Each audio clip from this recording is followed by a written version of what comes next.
Agora, no Justiça Gaúcha, vamos falar sobre o SCPC Score Crédito, que é uma ferramenta oferecida a comerciantes que analisa informações do consumidor e atribui um score, que indica se é recomendável ou não a concessão de crédito. O nosso convidado é o desembargador Leonel Pires Ohlweiler, da 9ª Câmara Civil do Tribunal de Justiça do Rio Grande do Sul. Desembargador Ohlweiler, prazer em recebê-lo. Prazer, é meu. Bem-vindo. Qual o seu entendimento a respeito do SCPC Score Crédito? Essa questão relacionada ao SCPC Score, ele é importante uma compreensão a partir do artigo 170 da Constituição Federal. Por que o artigo 170 da Constituição Federal? Porque nesse dispositivo nós temos a regulação, tanto em termos de regras ou princípios, da ordem econômica. E a nossa ordem econômica, ela rege-se não apenas pelo princípio da livre iniciativa, mas também da proteção ao consumidor.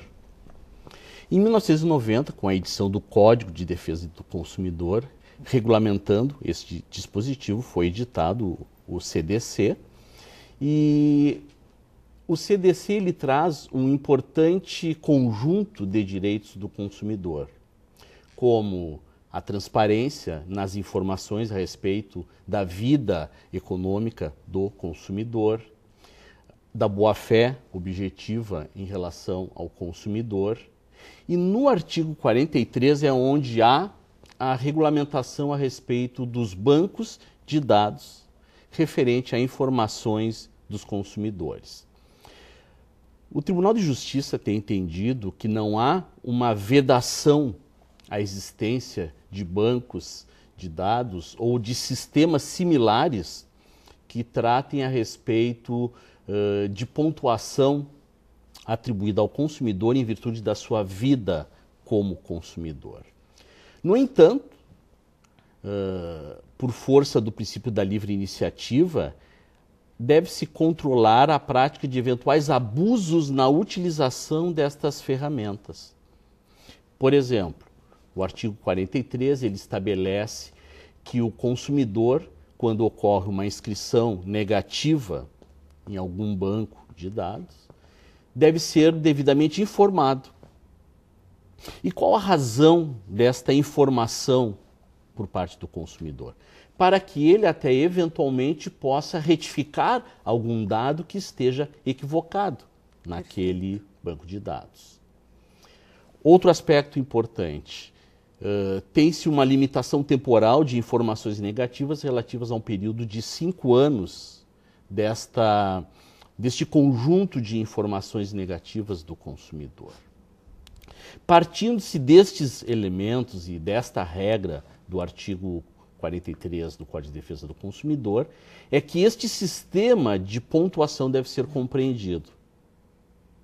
Não há de fato como estabelecer-se a proibição da existência deste sistema de pontuação, mas, e este tem sido o norte de decisões do Tribunal de Justiça, não apenas da 9ª Câmara Civil, mas de outras câmaras que também examinam a matéria, deve-se estabelecer alguns limites ao exercício desta ferramenta. Perfeito. Especialmente relacionados à transparência, ou seja, na medida em que os comerciantes utilizam um banco de dados com informações, existe no mínimo que haja a possibilidade do consumidor ter acesso a estas informações e aquilo que constitui este score a respeito da sua vida como consumidor. Perfeito. Com relação ao princípio da transparência, essa ferramenta estaria violando este princípio, porque, segundo as informações que nós obtivemos sobre essa ferramenta, o limite não respeita um período, um tempo. Quer dizer, eu posso não ser mais devedor e ainda estar o meu nome neste cadastro negativo. É isso mesmo, desembargador Ohlweiler? Exatamente. Esta é uma questão que, obviamente, é discutida em cada processo.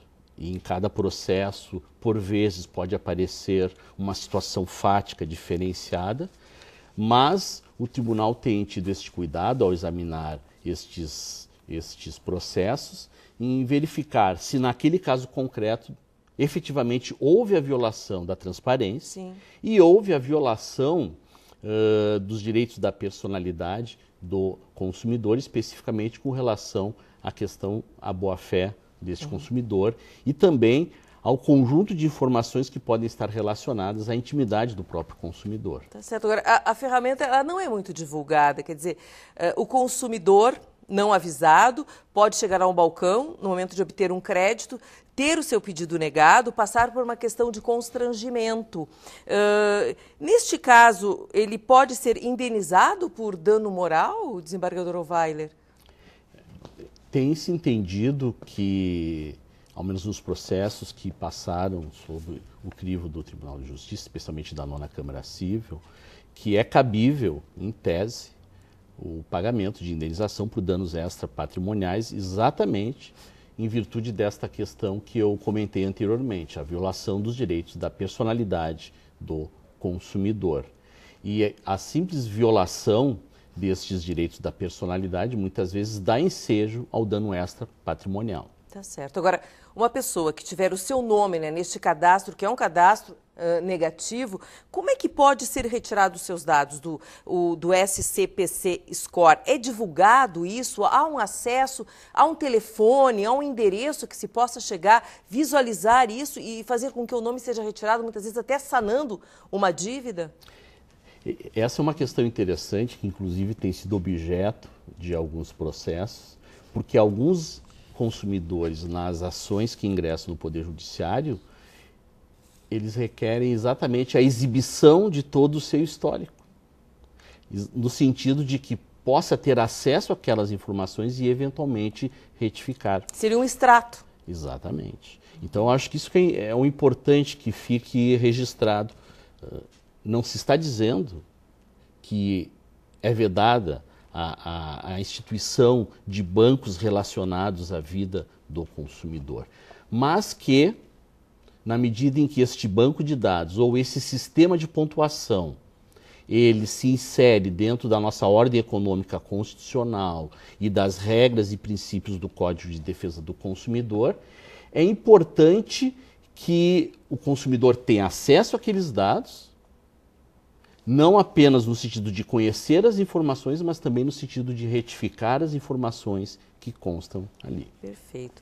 Estes casos acontecem aqui no Rio Grande do Sul, mas há outros estados no Brasil que também estão dispondo desta ferramenta. Há muitos casos, desembargador Ovailer, sendo registrados, os consumidores procurando seus direitos nesse sentido?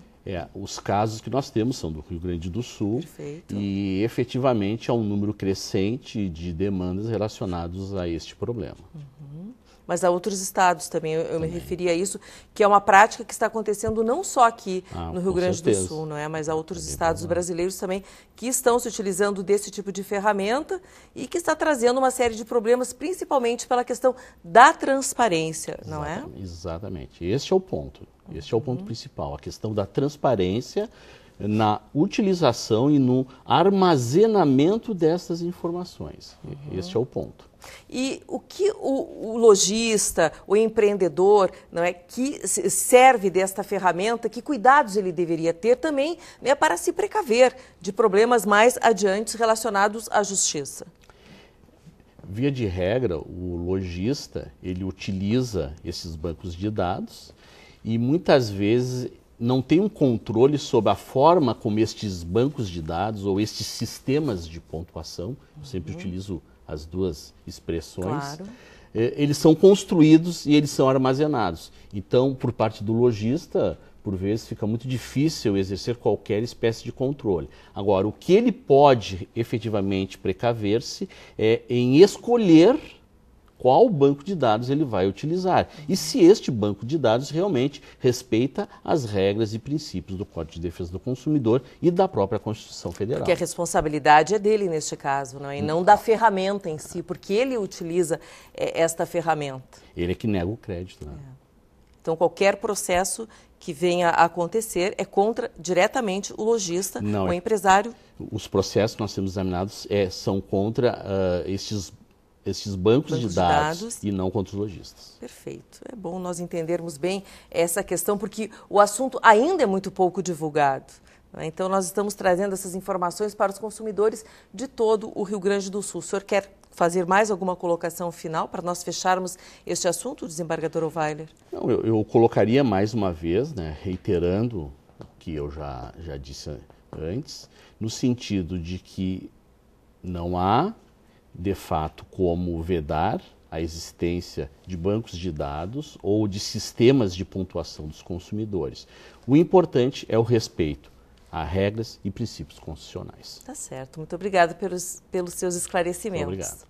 Nós agradecemos a presença do desembargador Leonel Pires Ovailer e o programa Justiça Gaúcha de hoje fica por aqui. E se você quer mandar uma mensagem para a nossa produção, anote o nosso e-mail. É imprensa@tj.rs.gov.br. Muito obrigada pela sua atenção e até o nosso próximo programa.